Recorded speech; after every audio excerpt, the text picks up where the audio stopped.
Oh, Brooklyn Nine-Nine. Right, here we go. Oh. Woo! Just got a little bit of a yawn spell there. We're okay. We'll be alright. Okay.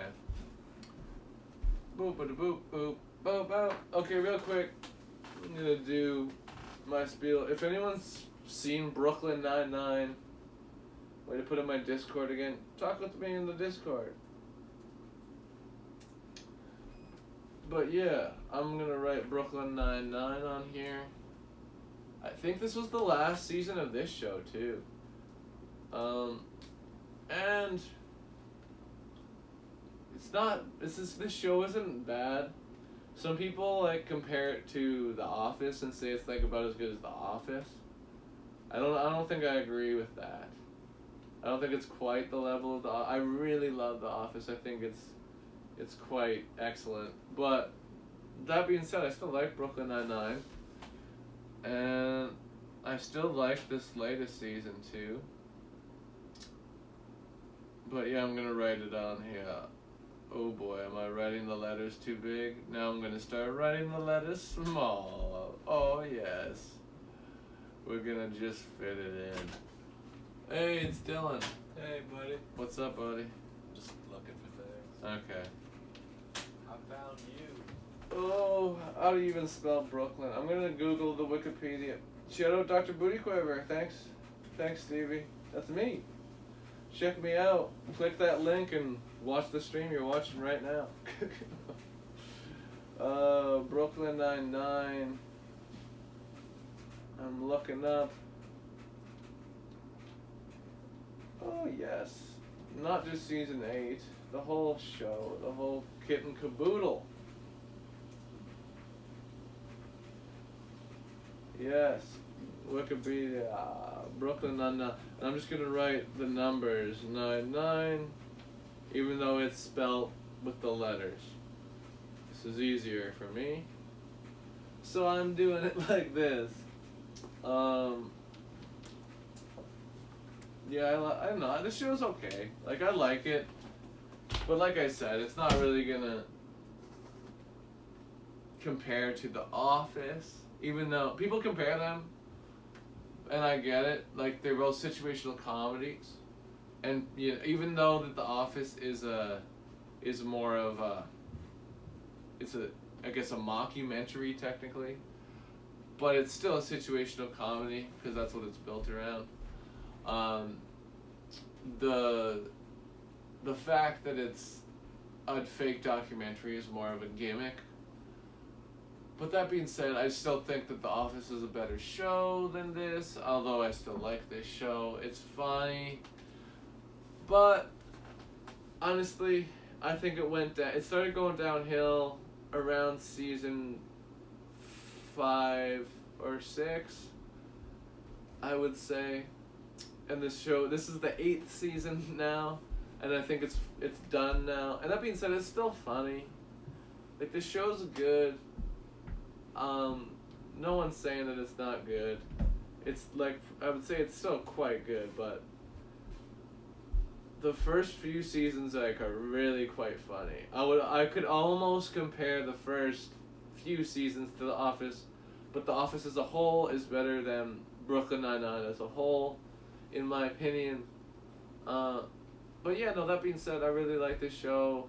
Let's talk about some of the characters. I may have reviewed this before, but I'm not sure that I have, actually. Brooklyn Nine-Nine is an American police procedural comedy television series that aired on Fox, later airing on NBC, right, because it got canceled by Fox and then NBC immediately picked it up because it was still hot, and that's fair.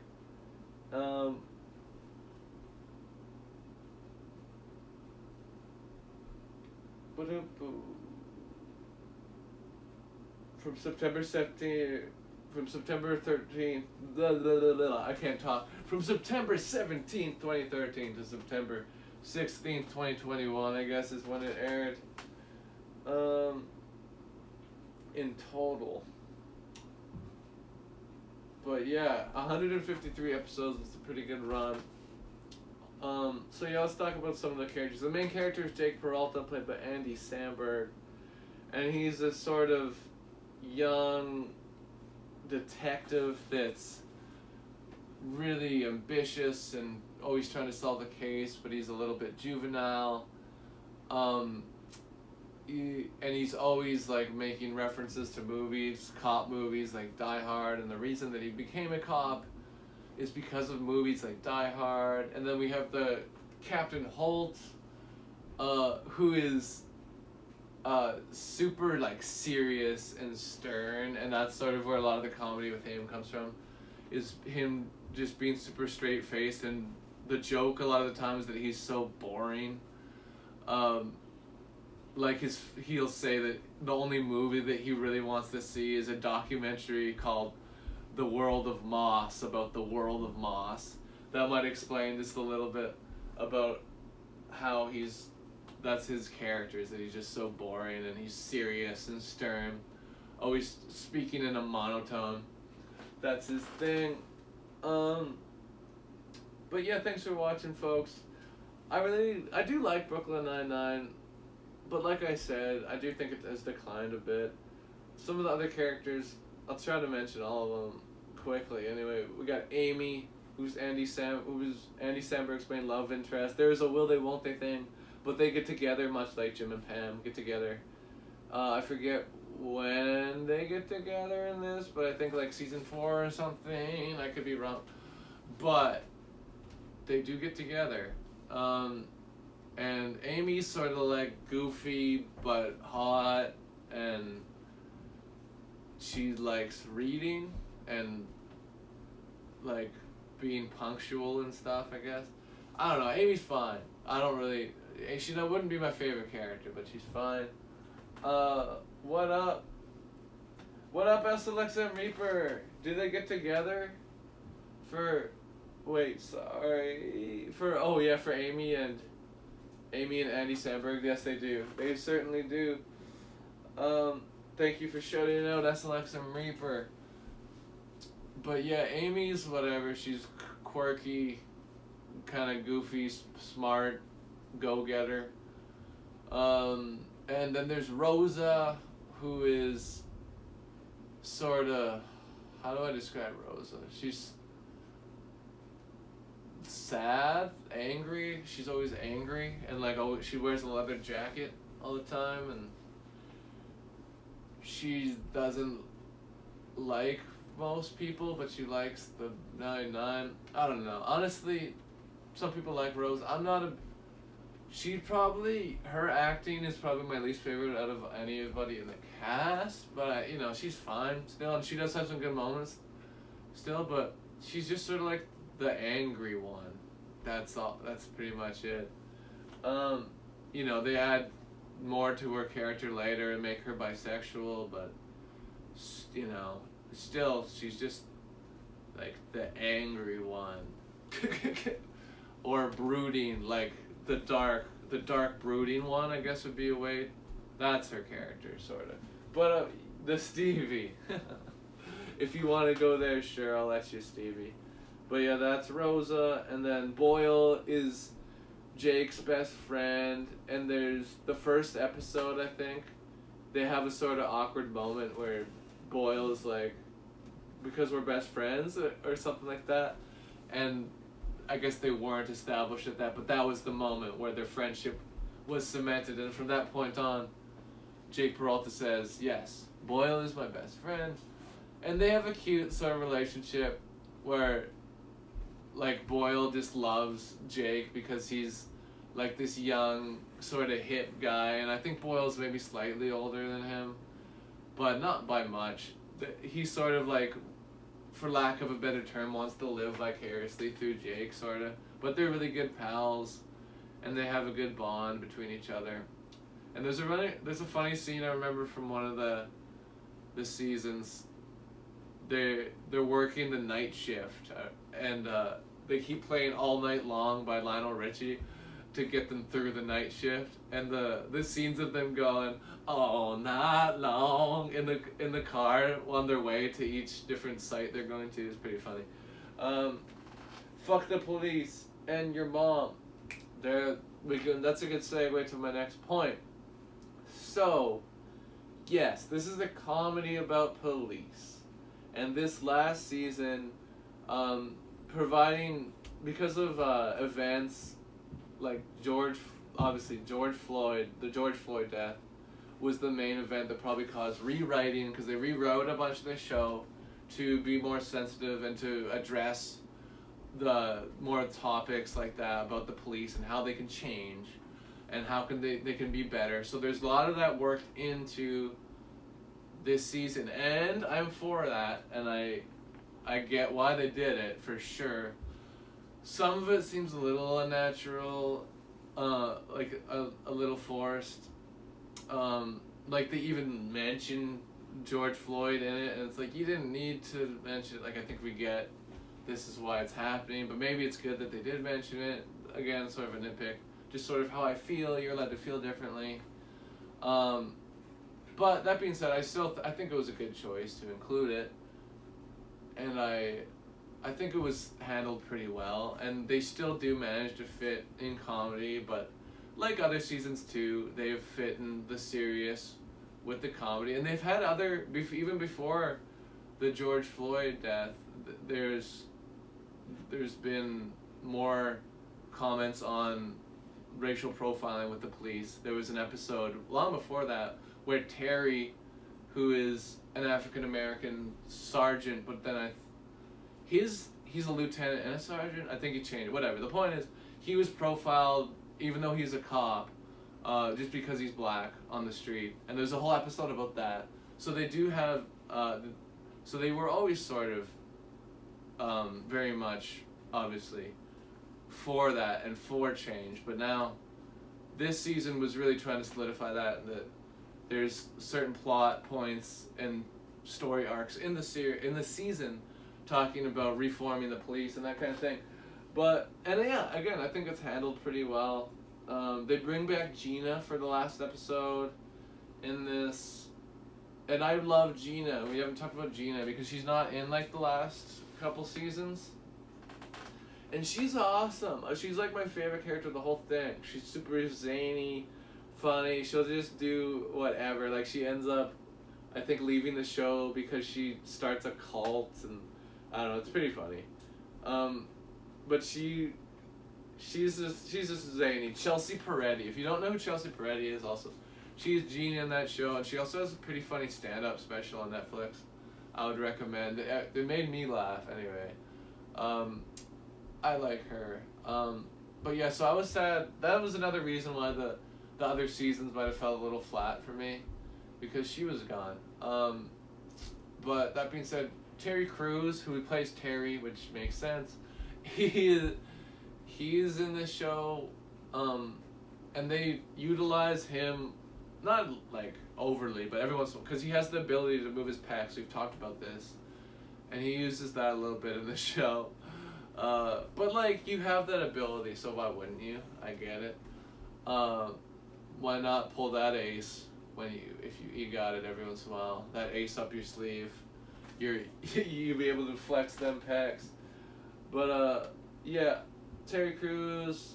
I talked about Holt, sorta, the captain, and then there is Hitchcock and Scully. So Hitchcock and Scully are these sort of two old, incompetent police officers that don't really give a shit about anything except food, and like getting their pensions eventually. They just want to retire. That's sort of the point of it. And they're funny characters, and you can tell that at the beginning of the show that they weren't really supposed to be included that much, but then by the end of the show they're supporting characters. Like, they're in the opening credits and stuff. They weren't in the opening credits to begin with, but now they are towards the end of the series. But you know, they're funny. They do a lot of funny shit with food. That's like the main thing with them, characteristics, I'd say. But yeah, I'm trying to think if I missed any characters. There's some like reoccurring characters, like Craig Robinson, who plays is it the Cadillac Bandit? I forget which kind of bandit, but he's like he plays a car thief that becomes friends with Andy Samberg's character. The last season of 9/9 was pretty sappy. Yeah, that's kind of the point, though. It was the last season. Like, I kind of get it. There were some funny bits, and they were trying to, they had to address the issues in the police system, so I get it. But yeah, I would agree that might have led to a little bit more sappiness than usual, and they did rewrite this season originally, like I said, because of the George Floyd incident and the Black Lives Matter movement in general and policing in general. But I think that was the main reason why they rewrote it. Was George Floyd. But yeah, it was sappy, but I get why. And it was the last one. There were still some good jokes in it. Like, it was still funny. I liked the Boyle episode where we're not sure if Boyle is a real Boyle, but then if you open the mother dough, which is this super old sourdough starter, if you're able to open the jar that it's in, then you're the one true Boyle. It's silly, but it's funny. I think I'm starting to run out of stuff to say about Brooklyn Nine-Nine, but yeah.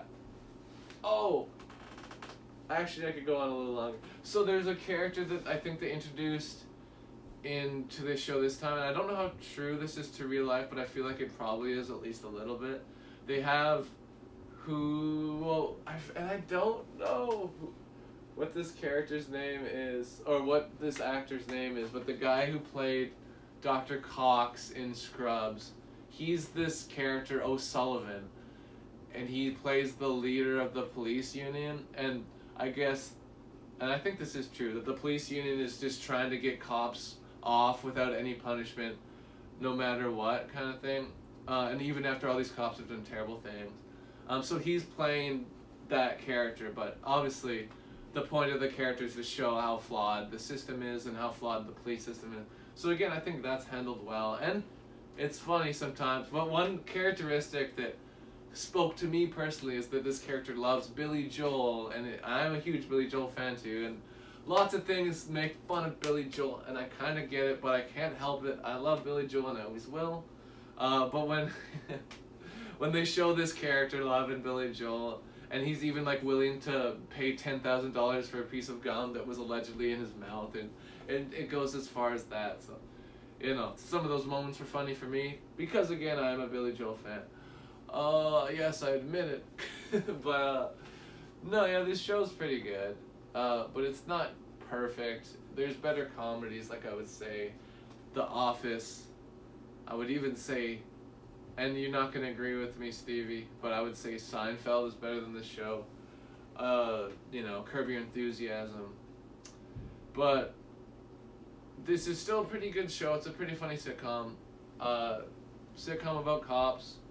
They handle it relatively well, and even when they're faced with this serious stuff, I think they did what they had to do, and I get it, even though some of it might have been a little more sappy than necessary in some people's opinions. I think it was necessary to focus on the topics that they did. But yeah, I think I'm gonna end it here. Let's rate it. I don't really know what else to say, so I'm gonna just rate it. Thanks for watching, folks. Here's a beat by Turnip Music SK. Oh wait, this is by Patrick Swankins, actually.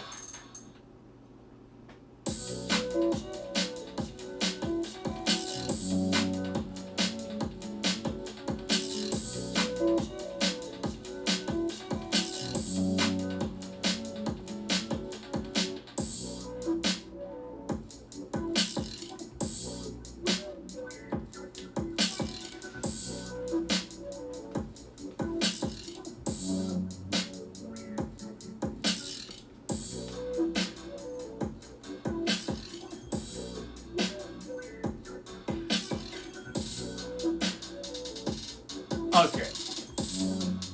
So that's that. 7.5 out of 10 dogs. So I'm giving Brooklyn Nine-Nine.